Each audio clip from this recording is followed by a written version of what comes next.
Bismillahirrahmanirrahim. Dear students, Assalamu alaikum.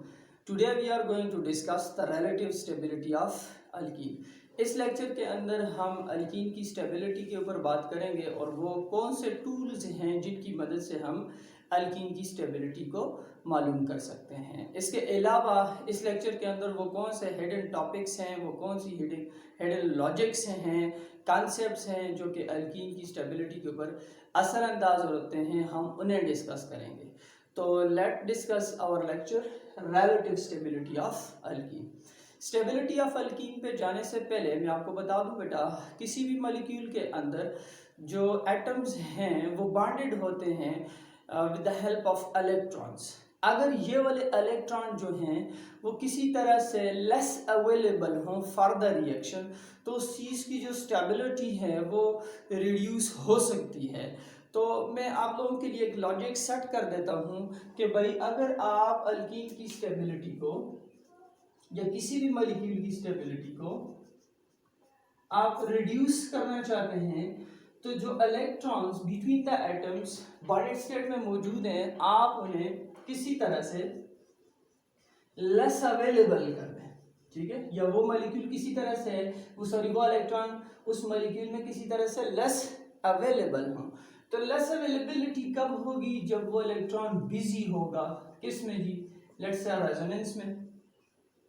वो मुख्तलिफ तरह का हो सकता है, हाइपर कंजुगेशन की सूरत में हो सकता है, मीजोमेरिज्म रेजोनेंस की फिनोमेनन की सूरत में हो सकता है। तो जितना वो इलेक्ट्रॉन बिजी होगा, कम अवेलेबल होगा फॉर द रिएक्शन, उतना ही रिएक्टिविटी जो होगी वो कम होगी और स्टेबिलिटी क्या होगी जी? ज़्यादा होगी। बहरहाल इसी लॉजिक को मैं अपने लेक्चर में यूज़ करूँगा आगे भी। तो let discuss relative stability of alkyne. तो रिलेटिव स्टेबिलिटी ऑफ अल्कीन जो है वो डिपेंड कर रही है बेटा कुछ चीज़ों के ऊपर।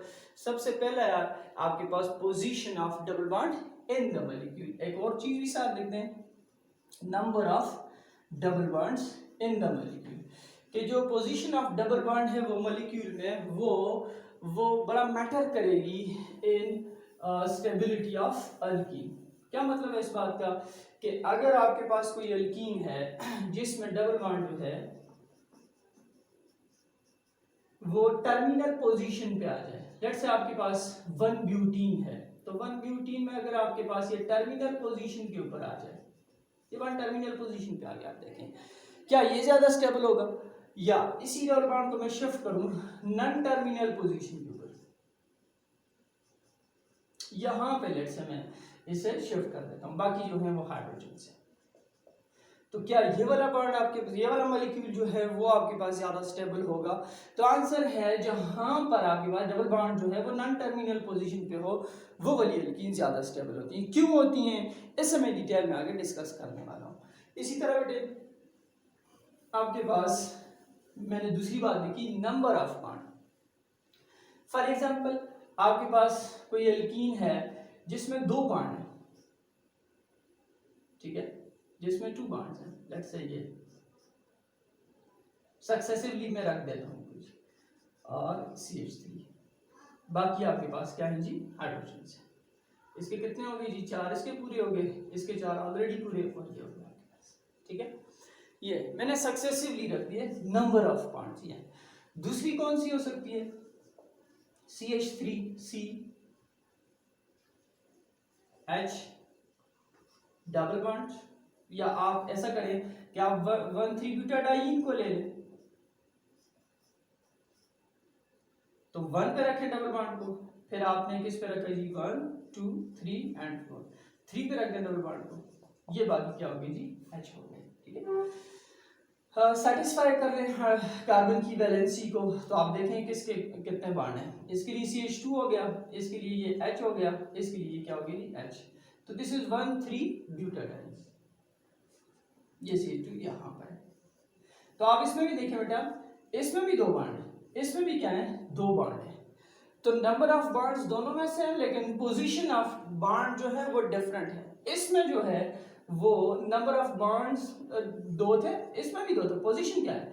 इसमें जो नंबर ऑफ बॉन्ड है वो सक्सेसिवली हैं और इसमें जो है वो कंजुगेशन पे है, मतलब कि अल्टरनेट है आपके पास। तो ये वाला मॉलिक्यूल जो है वो अपने पाई इलेक्ट्रॉन को बिजी कर सकता है इन रेजोनेंस, जबकि ये वाले जो बॉन्ड्स हैं, ये बॉन्ड जो हैं वो अपने पाई इलेक्ट्रॉन को कंजुगेशन में बिजी नहीं कर सकते।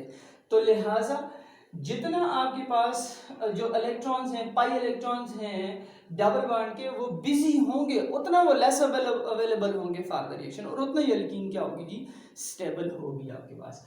इसी तरह से जो अल्कीन्स कम्युलेटेड होती हैं, कम्युलेटेड अल्कीन कौन सी होती हैं, जिनमें जो डबल बॉन्ड है वो सक्सेसिवली प्रेजेंट होता है, तो उनमें पाई बॉन्ड जो है वो ज़्यादा अवेलेबल होता है। तो जितना जो नंबर ऑफ बॉन्ड ज़्यादा होंगे और वो सक्सेसिवली मौजूद होंगे आपके पास, उतना ही अल्कीन की स्टेबिलिटी क्या होगी जी, कम होगी। ये मुराद है पोजीशन ऑफ डबल बॉन्ड और number of double bond in the molecule. दूसरी बात कौन सी है जी, नंबर ऑफ सब्स्टिट्यूएंट्स के, उस अल्कीन के अंदर जो सब्स्टिट्यूएंट्स हैं वो कम हो तो वो अल्कीन ज़्यादा स्टेबल होगी या ज़्यादा हो। तो ज़ाहिर रूल ये कहता है आपके पास कि जितना सब्स्टिट्यूएंट्स ज़्यादा होंगे उतना ही आपके पास अल्कीन स्टेबल ज़्यादा होगी। तो कैसे, फॉर एग्जांपल मेरे पास एक अल्कीन है जी, मैं कोई अल्कीन ड्रॉ कर देता हूँ आपके लिए जी, कोई जनरल सी, ये है जी CH3 ये डबल बॉन्ड मैंने ये रख दिया, ठीक है। बाकी ये H है, ये क्या है जी, CH3 है, और ये भी क्या हो गया जी, इसके कितने हो गए, 4। और ये जी, अब आप देखें तो यहाँ पे सब्स्टिट्यूएंट्स मौजूद है 1 2 3 4 5।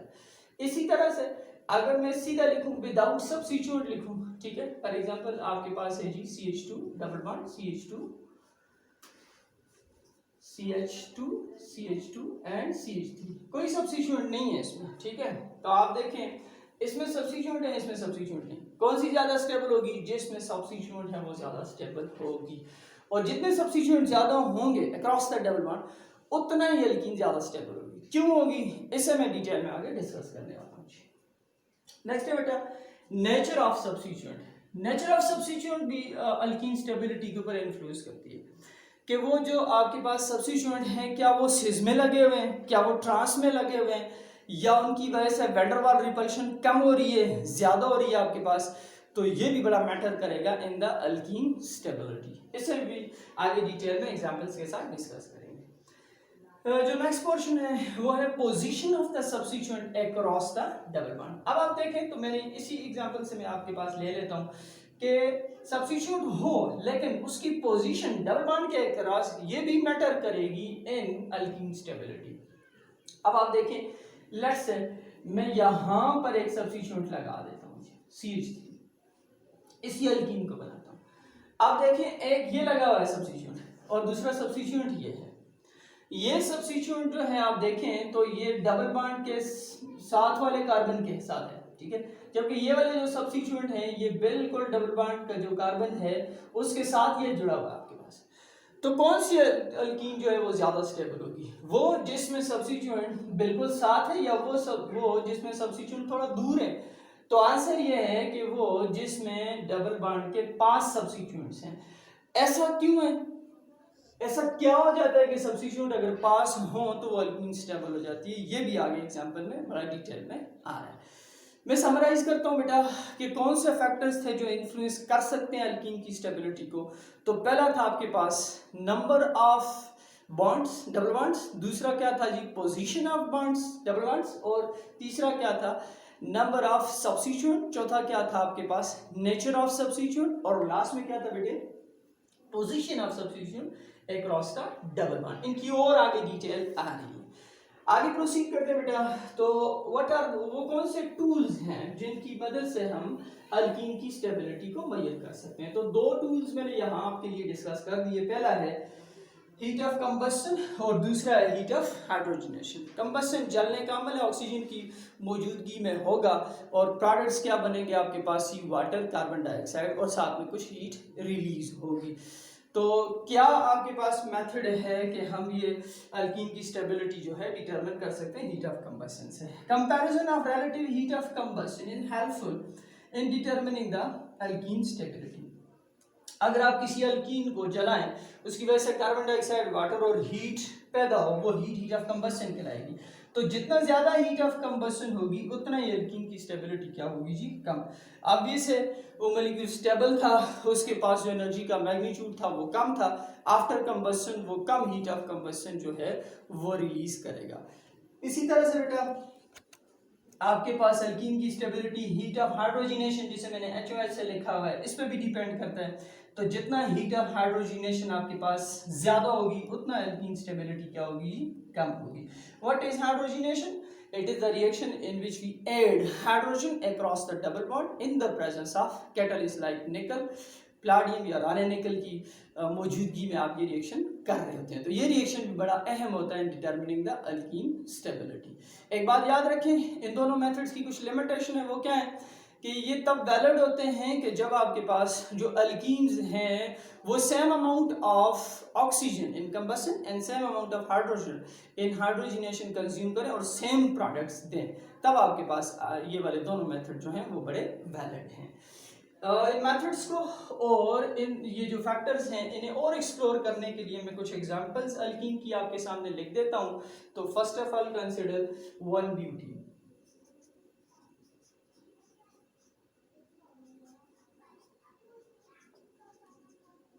ये आपके पास 1-ब्यूटीन का स्ट्रक्चर आ गया।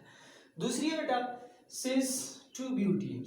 मैं सिस-2-ब्यूटीन बना देता हूँ, सिस पोजीशन है तो ये सिस पोजीशन में आ गई। तीसरी आपके पास ट्रांस, तो ट्रांस में ये रख दिया अक्रॉस।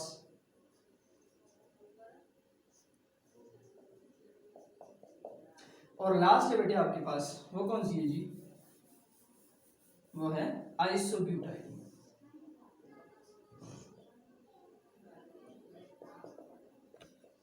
आइसोब्यूटाइलिन बना रहे हैं आप, तो ये आपकी जी आइसोब्यूटाइलिन।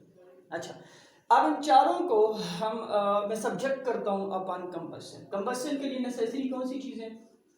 ऑक्सीजन गैस का होना लाजमी है, तो ऑक्सीजन मैंने रख दी। आपको पता है कंबशन की वजह से बेटा क्या होगा, कार्बन डाइऑक्साइड, वाटर और हीट जो है वो आखिर में रिलीज होगी। व्हाटएवर आप किसी भी चीज का कंबशन करें, कार्बन डाइऑक्साइड, वाटर और हीट जो है वो रिलीज होती है। तो क्या बनेगा जी, H2O बनेगा, CO2 बनेगा और हीट रिलीज होगी। इसके लिए जो हीट रिलीज की वैल्यू है, हीट ऑफ कंबशन है, वो 2719 किलो जूल पर मोल है। ठीक है, इसे आप बैलेंस करें बेटा, तो हाइड्रोजन कितनी है जी, 8 है, तो 4 2 8 हो गया आपके पास। कार्बन 4 है तो ये 4CO2 हो गया, और ऑक्सीजन कितनी है जी 12, तो ये क्या हो गया जी 6O2।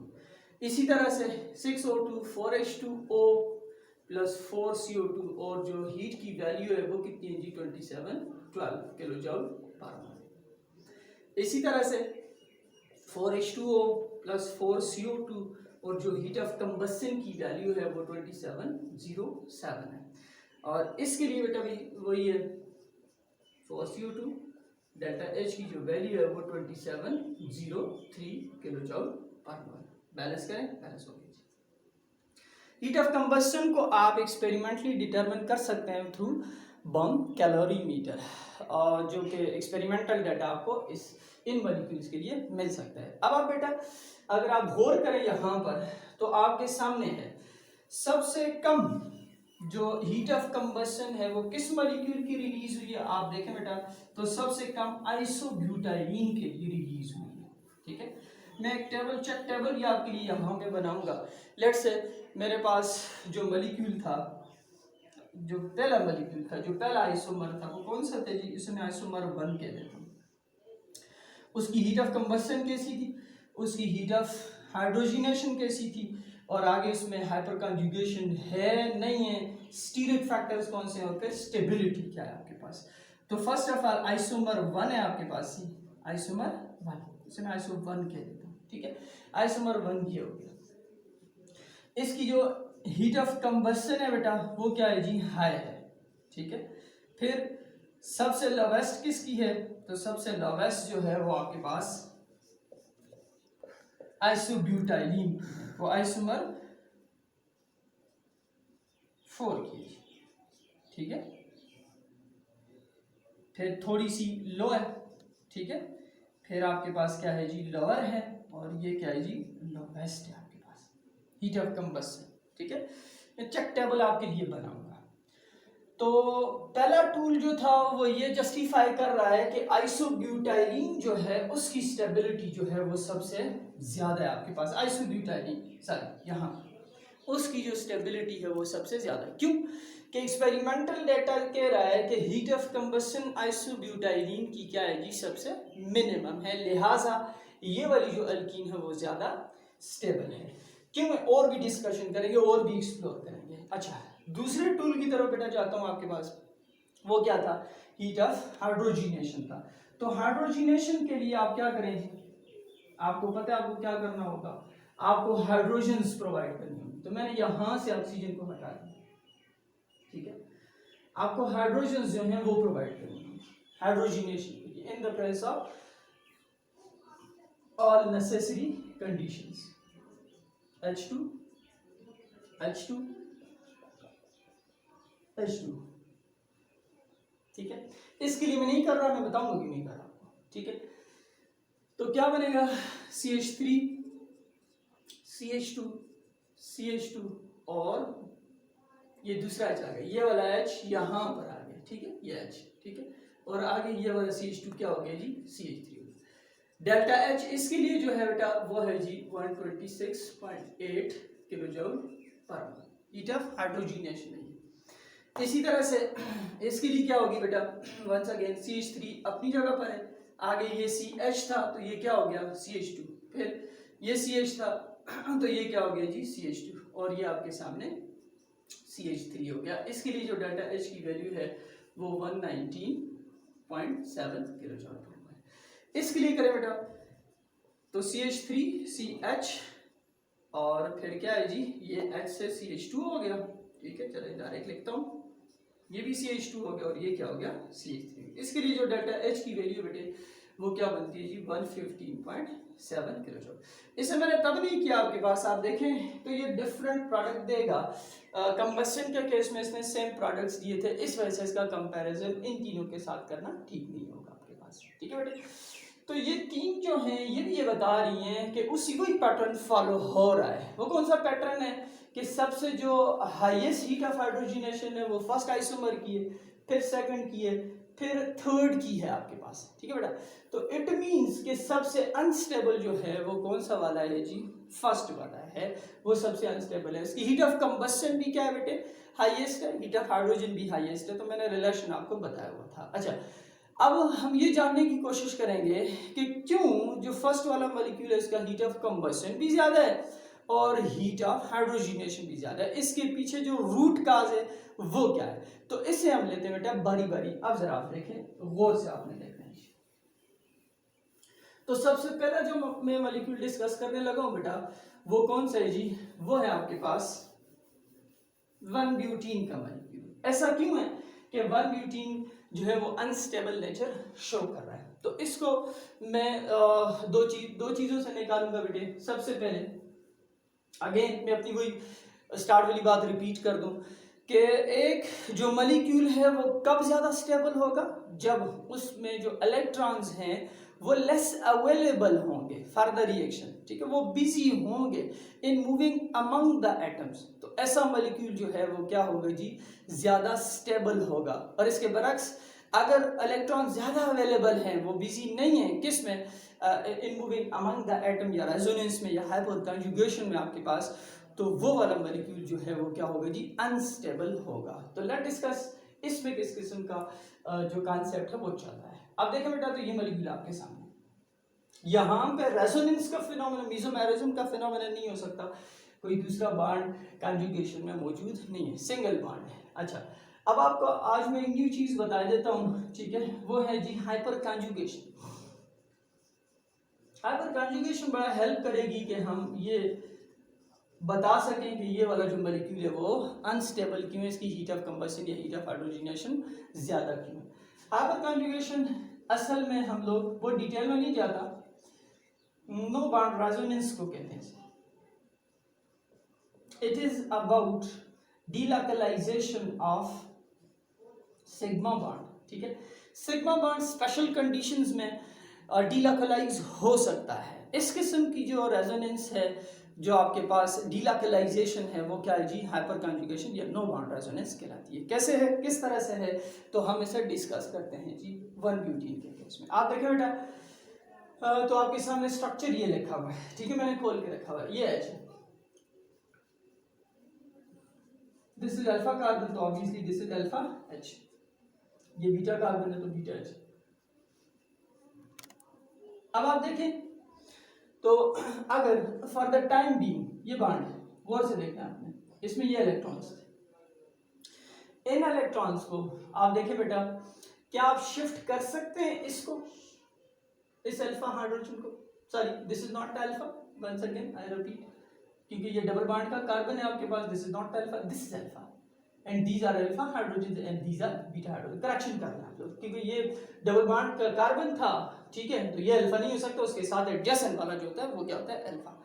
अब क्या ये वाला जो हाइड्रोजन है, क्या ये रेजोनेंस में जा सकता है किसी भी किस्म के नो बॉन्ड रेजोनेंस में? फॉर एग्जांपल अगर मैं यहाँ पे शिफ्ट करूँ तो यहाँ पे CH2 के ऊपर 4th बॉन्ड का बर्डन आएगा, तो क्या वो आगे शिफ्ट हो सकता है? तो आंसर है नो, ये शिफ्ट नहीं हो सकता। तो ये वाला हाइड्रोजन अपने सिग्मा इलेक्ट्रॉन को इसके साथ रेजोनेंस में नहीं ले जा सकता, यहाँ से आपके पास हाइपर कंजुगेशन या नो बॉन्ड रेजोनेंस पॉसिबल नहीं है।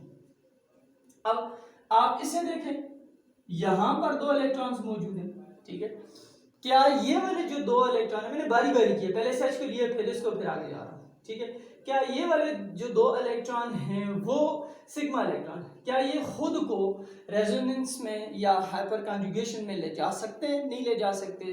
तो लेट्स सी, अगर मैं फॉर एन इंस्टेंट ये अज्यूम करूं कि ये 2 बॉन्ड इधर, ये 2 इलेक्ट्रॉन इधर को शिफ्ट हो गए, तो ऑब्वियस है इस कार्बन के ऊपर बर्डन आएगा जो कि फंक्शनल ग्रुप कार्बन है, ठीक है, यहां पर जो पाई इलेक्ट्रॉन है इसकी जो आपके पास इलेक्ट्रॉनिक डेंसिटी थी वो डीलॉकलाइज होकर इधर आ जाएगी। स्ट्रक्चर कैसी बनेगी आपके सामने, CH3 अपनी जगह पर है, CH ये अपनी जगह पर है, ठीक है, देखना जो चेंज है ये मैं आकर के लिखूंगा। फिर आगे ये वाला कार्बन है, जैसे मैंने रेड में रखा हुआ है तो अब भी रेड में कर लेता हूं आपके लिए, ठीक है, फिर CH2 है तो ये CH2 आ गया, ठीक है। अब हुआ क्या है, अब हुआ ये बेटे, यहाँ पे चेंजेस आएंगे, वो ये वाला है, इससे इलेक्ट्रॉन ले लिए गए, तो for the time being there is no bond between this H and carbon, ठीक है, और इसके जो इलेक्ट्रॉन थे जो बॉन्डिंग में जा रहे थे वो यहां पर इन्होंने बॉन्ड दे दिए, और ये वाला जो पाई इलेक्ट्रॉन था वो शिफ्ट हो गया इधर, जिसे मैंने नेगेटिव साइन से शो किया है। अब अगर इसे मैं रिवर्ट करूं, दोबारा से लाऊं, तो कैसे आएगा, ये इधर आ गया और ये यहां पर आ गया, तो दोबारा से ये स्ट्रक्चर बन सकती है। अब आप देखें बेटा, तो there is no bond for between carbon and hydrogen, इससे हरगिज ये मुराद नहीं कि बॉन्ड खत्म हो चुका। For the time being stability को गेन करने के लिए पाई इलेक्ट्रॉन को, सिग्मा इलेक्ट्रॉन को बिजी करने के लिए इन मूविंग अमंग द एटम, मैं अपनी स्टार्ट वाली बात पे हूं, इन मूविंग अमंग द एटम्स, इसको बिजी किया इस इलेक्ट्रॉन को, पाई के भी बिजी हो गए, सिग्मा वाले भी बिजी हो गए आपके पास, तो एक्स्ट्रा स्टेबिलिटी आई है।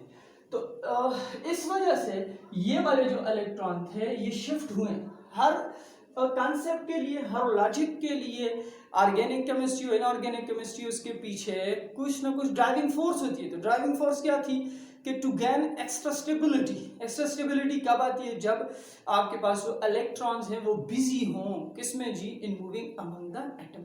तो इस वजह से जब यहाँ पर आपके पास कोई बॉन्ड नहीं, ठीक है, ये इधर शिफ्ट हो गई, ये दोबारा से इधर आएगा, फिर वो स्ट्रक्चर बन जाएगी। ये देखिए, ये इधर आ गया पाई बॉन्ड, ये बन गया, ये वाला बॉन्ड फिर अपनी जगह, ये फिर इस तरह से। Is it clear? तो आप देखें जो इलेक्ट्रॉन्स थे पाई के, और ये सारे के सारे जो हैं वो बिजी हो रहे हैं किसमें जी, in moving among the atom, तो स्टेबिलिटी लेके आ रहा है, ठीक है। इस किस्म का जो रेजोनेंस है केमिस्ट्री में वो कौन सा होता है, वो हाइपर कंजुगेशन होती है, और ये स्ट्रक्चर्स कौन सी है, हाइपर कंजुगेटिव स्ट्रक्चर। दूसरी हाइपर कंजुगेटिव स्ट्रक्चर इधर से बन सकती है, उसी तरह से मैं बनाता नहीं हूं, ठीक है, आपने खुद बनाया, आपने खुद प्रैक्टिस करना है। पहले मैंने इसको शिफ्ट किया, अब आप इसको शिफ्ट करें तो फिर ये, ठीक है, अब यहां पे बॉन्ड नहीं होगा, फिर इसी तरह से, तो ये दूसरी हाइपर कंजुगेटिव स्ट्रक्चर बन जाएगी फॉर दैट ऑफ 1-ब्यूटीन। तो इस तरह से हाइपर कॉन्जुगेशन के जरिए आपके पास 1 ब्यूटीन के लिए कितनी स्ट्रक्चर्स आ गई बेटा, 2 स्ट्रक्चर्स आ गई। मैं चेक टेबल में यहाँ पे लिख देता हूँ। आइसोमर 1 के लिए ये हीट ऑफ हाइड्रोजिनेशन के लिए था, इस हीट ऑफ हाइड्रोजिनेशन भी क्या है जी, हाई है, ठीक है। और ये जो है हमने हाइपर कॉन्जुगेटिव स्ट्रक्चर्स किए हैं, HCS लिख देता हूँ, ठीक है, हाइपर कॉन्जुगेटिव स्ट्रक्चर। तो इसके लिए कितनी है बेटा, ये 2 आ गई हैं, किसके लिए, आइसोमर 1 मतलब 1 ब्यूटीन के लिए। इसी तरह से आप अगर दूसरे पे जाएं, दूसरे मॉलिक्यूल के ऊपर जाएं, दूसरे आइसोमर के ऊपर जाएं, वो कौन सा था आपके पास ही, इट वाज सिस 2 ब्यूटीन। मैं लिखता हूं सिस 2 ब्यूटीन, तो ये सिस 2 ब्यूटीन है, ये CH3 हो गया, ये क्या हो गया जी, CH3 हो गया। अब वंस अगेन ये वाले जो हाइड्रोजन्स थे, ये हाइड्रोजन्स जो हैं वो आपके पास डायरेक्टली अटैच है किसके साथ, to the functional group carbon. Functional group जो है वो डबल बॉन्ड है, ठीक है। तो मैंने अभी बताया आपको ये इन्वॉल्व नहीं किए जा सकते किसमें जी, हाइपर कॉन्जुगेशन में। कौन से इन्वॉल्व होंगे, अल्फा कार्बन के साथ लगे हुए कौन से हाइड्रोजन जी, अल्फा हाइड्रोजन, ये इन्वॉल्व होंगे। तो कितने हैं बेटा, आप बताएं मुझे, 3 है जी, ठीक है। इस तरफ से भी कितने हैं, 3, ये 3। तो अब आप अगर इन्हें शिफ्ट करें उसी तरह से, मैं एक के लिए सिर्फ बनाऊंगा, बाकी आपने खुद करना है। लेट्स से ये वाले जो ये वाला हाइड्रोजन जो है, अगर मैं इसके इलेक्ट्रॉन को इधर for the time being assume करता हूँ, ये पाई इलेक्ट्रॉन शिफ्ट होके इधर आ जाएंगे, हाइपर कॉन्जुगेटिव स्ट्रक्चर कैसी बनेगी, ये C ब्लैक में लिखा हुआ है, उसी तरह से ये आगे बॉन्ड सिंगल हो गया, C उसी तरह से, H उसी तरह से। इस साइड वाला CH3, इस पे कोई फर्क नहीं आया, मैंने उसी तरह से रेड में लिखा है। ये C आ गया, ये बेटे ये इसके साथ H इन दोनों में अभी चेंज नहीं आया। यहां पर जो H था उस और कार्बन के बीच 2 बॉन्ड है, क्यों कि उसके जो इलेक्ट्रॉन थे वो शिफ्ट हो गए किसकी तरफ जी, टूवर्ड्स दैट कार्बन। और ये वाला जो यहां पर आपके पास पाई बॉन्ड था उसकी डेंसिटी शिफ्ट होगी यहां पर, ठीक है। अब वंस अगेन इसे मैं रिवर्ट करूं तो ये इधर आ जाएगा और ये इधर आ जाएगा आपके पास, ठीक है। This is hyperconjugation, no bond resonance, sigma electron pi के साथ कॉन्जुगेशन में थे, तो ये इन्वॉल्व हो सकते हैं किसमें जी, इन डीलोकलाइजेशन। तो वंस अगेन बेटे यहां पर भी हाइपर कॉन्जुगेशन है, लेकिन यहां पर फर्क है, क्या फर्क है कि हाइपर कॉन्जुगेटिव स्ट्रक्चर्स कितनी हो सकती हैं। तो हाइपर कॉन्जुगेटिव स्ट्रक्चर बेटा remember depends upon the number of alpha hydrogens attached with the alpha carbon. ये एमसीक्यू की जरूरत में भी आ सकता है, ठीक है। Number of alpha hydrogen attached with the alpha carbon कितनी है, 1 2 3 4 5 6। देखिए इससे बनाइए, आप इससे ही बना सकते हैं, आप इससे ही बना सकते हैं, इसी तरह से आप इस साइड से ही बना सकते हैं, ठीक है। तो आप देखें बेटा, तो इसके लिए जो number of hyper conjugative structure isomer 2 के लिए, ठीक है, वो कितनी है जी, वो आपके पास 6 है, इसके लिए 2 थी। तो यहां से एक बात तो कंफर्म हो रही है कि जो ऊपर वाला मॉलिक्यूल था उसमें हाइपर कॉन्जुगेटिव स्ट्रक्चर्स क्या थी आपके पास, वो 2 थी, नीचे वाले में क्या होगी जी, 6 होगी। तो लिहाजा सिस 2 ब्यूटीन 1 ब्यूटीन से क्या हो गया जी, स्टेबल हो गया। इसी तरह से बेटे मैं और आगे ट्रांस 2 ब्यूटीन को दोबारा से नहीं लिखता, यहाँ यहीं से समझे आप। ट्रांस के लिए क्या होगा, थोड़ा सा पैटर्न चेंज हो जाएगा, ठीक है। ये CH3 नीचे आ जाएगा, ठीक है, ये H ऊपर चला जाएगा और ये H इस तरह से सब्स्टिट्यूट जो है वो अक्रॉस आ जाएंगे। इसी तरह से मैं इधर भी चेंजेस कर देता हूँ, ठीक है। चलिए ये H है, ये H है और ये क्या है जी, CH3। तो वंस अगेन आप देखें नंबर ऑफ अल्फा हाइड्रोजन्स कितने हैं इस मॉलिक्यूल में भी, 1 2 3 4 5 6। तो इस तरह से भी स्ट्रक्चर बन सकती है जैसा सिस 2 ब्यूटीन में आपने बनाया। तो ट्रांस 2 ब्यूटीन की भी स्ट्रक्चर्स कितनी है जी, 6 हैं। तो देयर इज टाइम, इसे तो हमने नेग्लेक्ट कर दिया था, इसके बारे में तो हम समझ गए थे कि ये स्टेबिलिटी ऑर्डर से बाहर क्यों जा रहा है आपके पास, क्यों, इसकी हाइपर कॉन्जुगेटिव स्ट्रक्चर्स जो हैं वो 2 हैं, इसके जो इलेक्ट्रॉन है वो कम बिजी हैं किसमें, रेजोनेंस में या हाइपर कॉन्जुगेशन में, इन मूविंग अमंग द एटम्स। इसके इलेक्ट्रॉन ज्यादा अवेलेबल है फॉर रिएक्शन, लेकिन नीचे वाले दोनों में 6 6 आ गई। तो फिर ट्रांस 2 ब्यूटीन जिसके लिए मैंने लिखा है जो कि तीसरा आइसोमर है, उसकी हीट ऑफ कंबस्शन और हीट ऑफ हाइड्रोजनेशन ये लोअर क्यों है? फिर ऐसा क्यों हो गया? ये तो 6 आ गई। तो इसके लिए आंसर बेटा है स्टीरिक फैक्टर्स हैं। अगर आप ट्रांस को देखें ये आपके सामने है, तो सिस ये, ठीक है।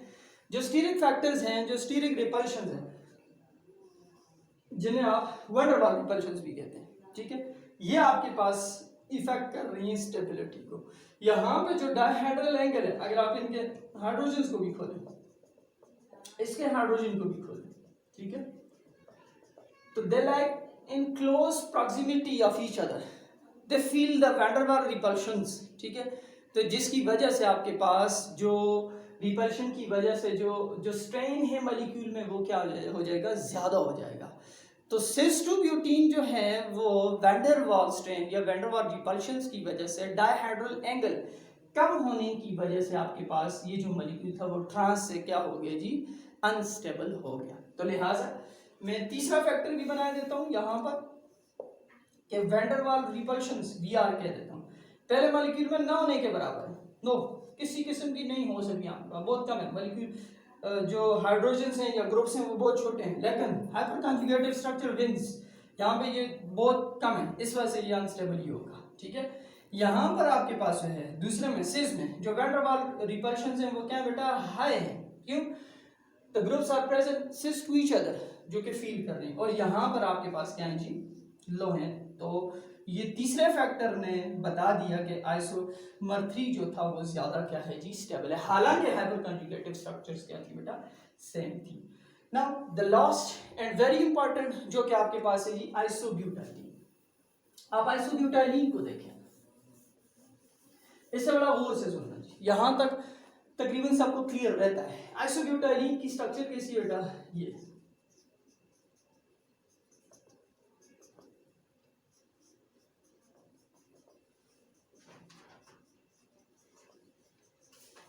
ठीक हो गया।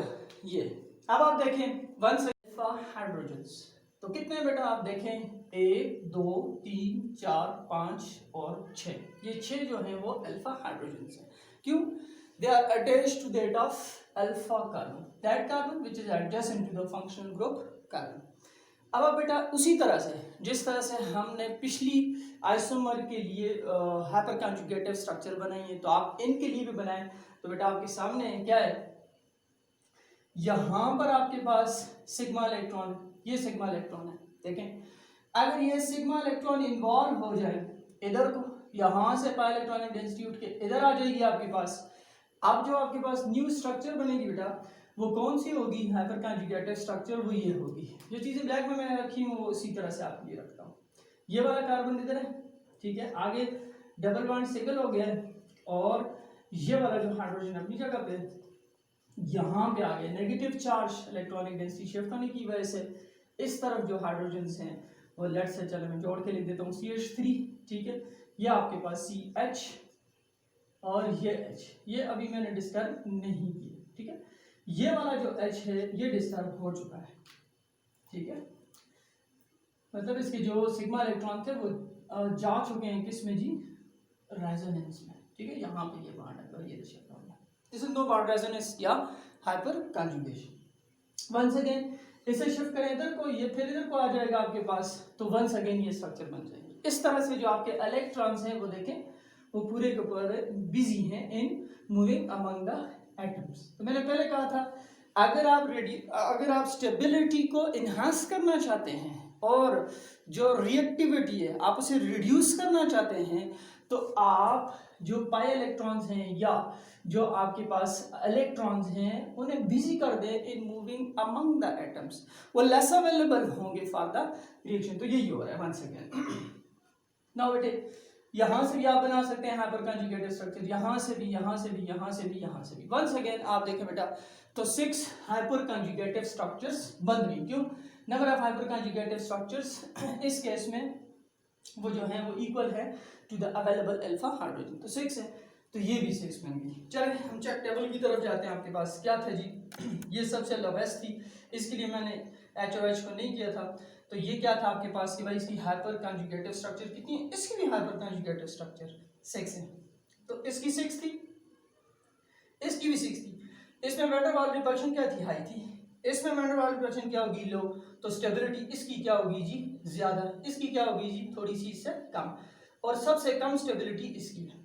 नाउ यहां पर भी हाइपर कंजुगेटेड स्ट्रक्चर्स क्या होगी जी? 6 होगी। अब वैन डर वाल्स रिपल्शंस क्या है? तो वैन डर वाल्स रिपल्शंस इस केस में जब दो कार्बन आपके पास जब दो सब्स्टिट्यूट एक ही कार्बन के साथ जुड़े हो, ठीक है, ये जेमिनल कैसे, ठीक है, जेमिनल जेम्स है, ट्विन्स है, ठीक है। तो यहाँ पर जो आपके पास वैन डर वाल्स रिपल्शन है, ये वाला CH3 ग्रुप बिल्कुल ऊपर होगा, ये बिल्कुल नीचे होगा आपके पास, ठीक है। तो जो डायहेड्रल एंगल है इन दो ग्रुप्स के दरमियान वो मिनिमम हो, वो मैक्सिमम होगा, वो ज्यादा होगा आपके पास, मिनिमम नहीं मैक्सिमम होगा। तो यहाँ पर आपके पास जो रिपल्सिव फैक्टर्स हैं जेमिनल केस में वो भी कम होंगे, तो वो भी कम है, ये भी लो है, ठीक है।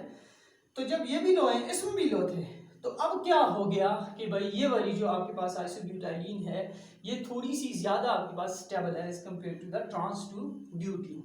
तो अब क्या फैक्टर है इसके लिए? रिकॉल करें बेटा, आपने ट्रांस 2 ब्यूटीन अभी पढ़ी थी, क्या थी वो ये थी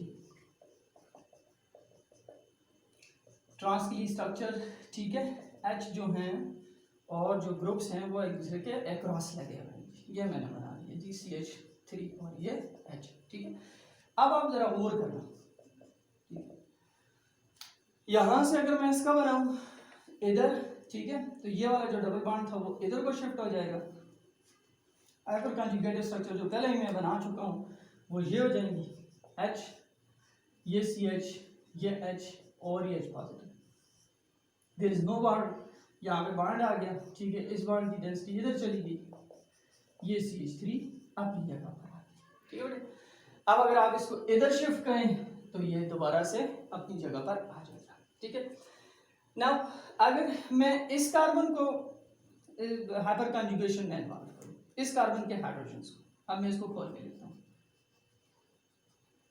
यहां से इन्वॉल्व करूं, तो वंस अगेन चलें किसी एक को ले लेते हैं, ये इधर को शिफ्ट हो जाएगा बेटा, अब ये इधर को शिफ्ट होगा, ये CH3 अपनी जगह पर रहेगा, CH3 ये आ गया, ठीक है, ये दूसरा है। जब मैंने इस ग्रुप के हाइड्रोजन्स को हाइपर कंजुगेशन में इन्वॉल्व किया, ये CH और ये क्या आ गया जी, CH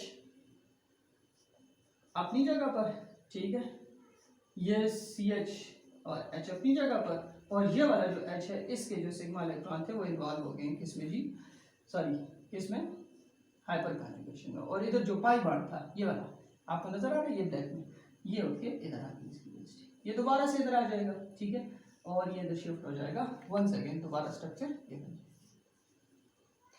तो अब आप देखें बेटा, तो यहाँ पे ये नेगेटिव चार्ज इधर है, ये नेगेटिव चार्ज इधर आ रहा है, दोनों जगहों पर आप देखें, इस तरफ को भी देखें, इस तरफ को भी देखें। अब बड़ा अहम है ये कार्बन, ठीक है, आपने गौर से सुनना है, ये कार्बन मैंने रेड में कर दिया, इससे मैंने रेड में कर दिया, और ये मैंने रेड में कर दिया, ठीक है। अब आप देखें तो हाइपर कंजुगेशन की वजह से नेगेटिव चार्ज आ रहा है कार्बन के ऊपर, और फिर ये पॉजिटिव है, फिर रिवर्ट हो रहा है, ये सब कुछ बहुत जल्दी हो रहा होता है आपके पास।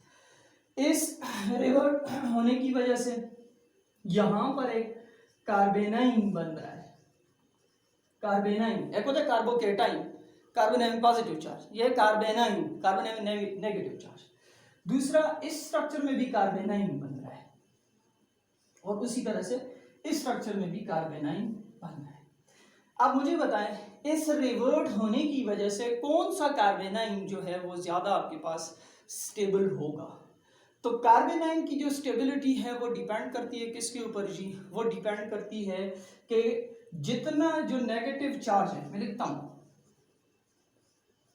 वो न्यूट्रलाइज हो, क्योंकि charges are unstable and they are reactive, negative charge neutralise हो, कोई ऐसे फैक्टर लगे हों जो इस नेगेटिव चार्ज को न्यूट्रलाइज कर सकें एडजेसेंट में, तो उतना आपके पास इंटेंसिटी ऑफ नेगेटिव चार्ज कम होगी और चीज क्या होगी जी, स्टेबल होगी। तो अब आप देखें बेटा, तो ये कार्बेनाइन है, ये कार्बेनाइन है, या फिर ये कार्बेनाइन है जो कि इन स्ट्रक्चर्स में बन रही है। नाउ स्टेबल कौन सा है?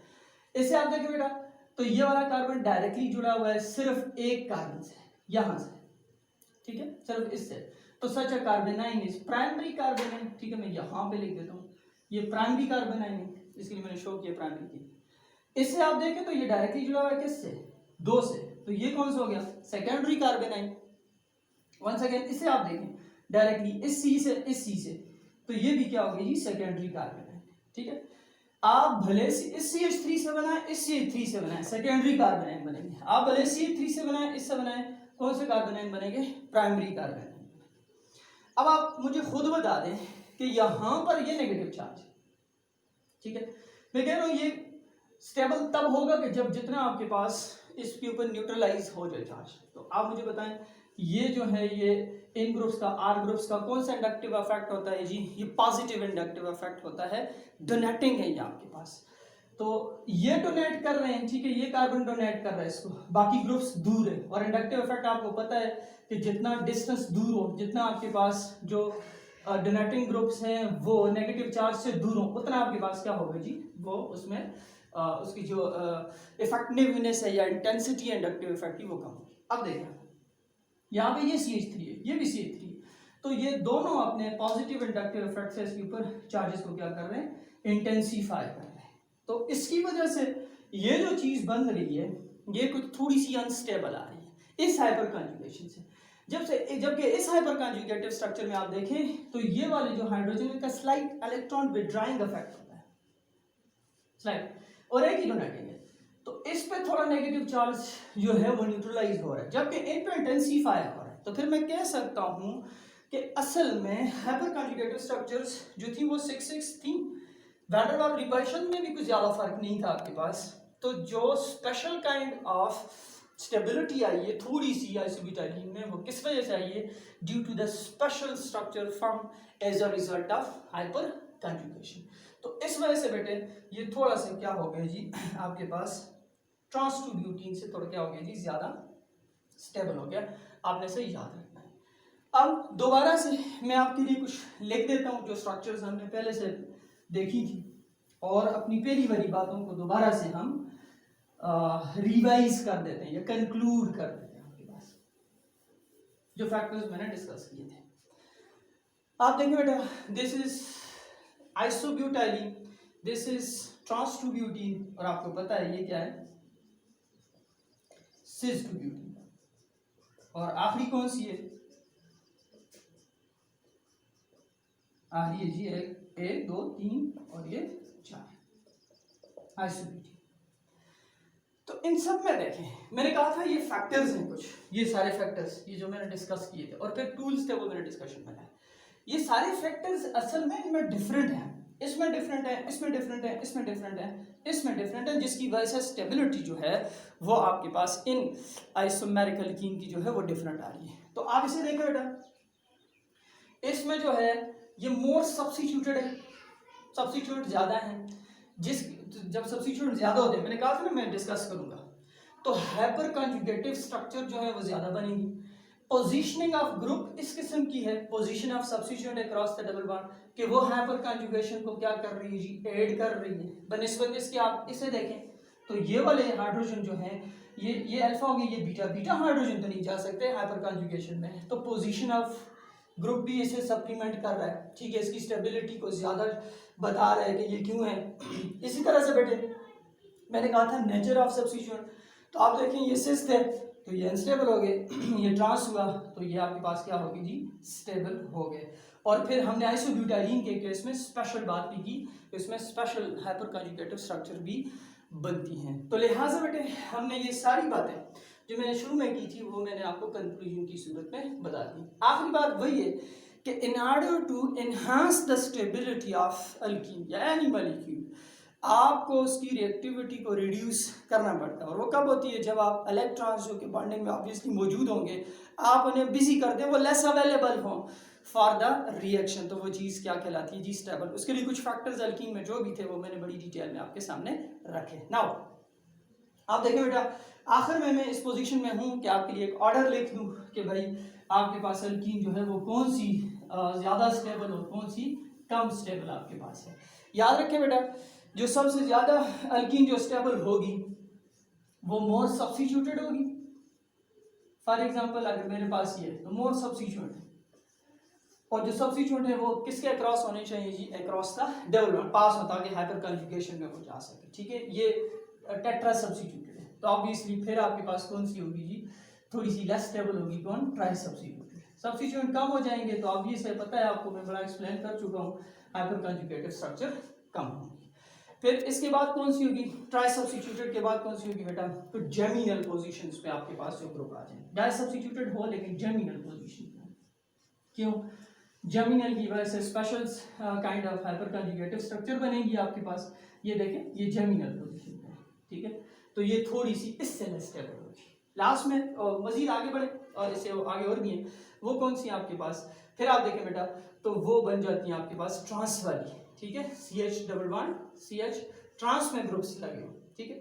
तो ये थोड़ा सा उससे कम स्टेबल होगा। फिर अभी से आपको पता है फिर कौन सी वाली, सिस वाली, कि जिसमें जो ग्रुप्स हैं वो सिस में लगे, ठीक है। और फिर क्या है जी, आपके पास मोनो सब्स्टिट्यूटेड हो, ठीक है, R हो, ये H हो, ये डबल बॉन्ड CH2, और यहाँ इसमें क्या हो गई जी, बिल्कुल नॉट या बिल्कुल ए सब्स्टिट्यूटेड, या इसमें कोई सब्स्टिट्यूशन ना हो। ये आपके पास स्टेबिलिटी का ऑर्डर हो सकता है। तो बेटा जी आपके पास वंस अगेन जो चीज़ें ऐड कर रही हैं स्टेबिलिटी को, वो हाइपर कंजुगेशन है, वो स्टीरिक फैक्टर्स हैं, वो आपके पास कंजुगेशन है। आप देखें 1,3 ब्यूटाडाइन, ठीक है, उसमें कंजुगेशन है, रेजोनेंस है, वो आपने पढ़ा हुआ है, ठीक है। तो वो जब अपने पाई इलेक्ट्रॉन को बिजी करती है तो वो और ज़्यादा आपके पास स्टेबल आ रही है। इसी तरह से एंड में मैं थोड़ा सा टच दे दूं आपको, साइक्लिक के केस में भी यही होगा। जो साइक्लिक अल्कीन्स हैं, जो लोअर अल्कीन्स हैं, ठीक है, साइक्लोपेंटेन तक, साइक्लोपेंटीन तक आप कह दें, ठीक है, तो उनमें आपके पास रिंग स्ट्रेन मौजूद है आपके पास। तो रिंग स्ट्रेन की वजह से आप भी से बेटा वो रिएक्टिव होंगी और जल्दी से रिएक्शन करेंगी आपके पास। और इसी तरह से आप कहें कि अब उनमें सब्स्टिट्यूट वाली ज़्यादा स्टेबल होगी या नॉन सब्स्टिट्यूट वाली, तो ऑब्वियस है सब्स्टिट्यूट वाली। और सब्स्टिट्यूट कहाँ पे होना चाहिए, पास होना चाहिए किसके जी, डबल बॉन्ड के, ताकि हाइपर कंजुगेटिव स्ट्रक्चर बन सके।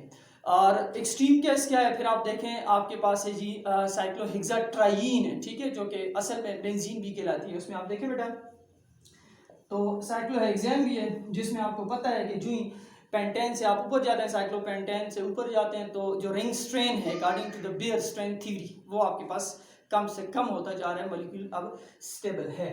तो इसमें रिंग स्ट्रेन भी न होने के बराबर है तकरीबन, और जो कंजुगेशन है वो पीक की कंजुगेशन है आपके पास, ठीक है बेटा। तो वंस अगेन ये सबसे ज्यादा स्टेबल है। ड्राइविंग फोर्स स्टेबिलिटी या रूट काज क्या है इसके लिए, वो है कि भाई इसकी जो पाई इलेक्ट्रॉन है वो कम से कम अवेलेबल है आपके पास, वो बिजी है किस में जी, रेजोनेंस में, जिसकी वजह से extra stability. Once again substitutes हो, हाइपर कंजुगेटिव स्ट्रक्चर्स ज्यादा होंगी आपके पास। तो ये था आपके पास टोटल किसके बारे में बेटा, about the relative stability of alkyne. इस वीडियो के एंड में मैंने आपके लिए कुछ ईटा के क्वेश्चंस रखे हुए बेटा, आप उसको देखें और उसे आंसर करें कमेंट सेक्शन में, और अपनी ओपिनियन से लाजमी आगाह करें।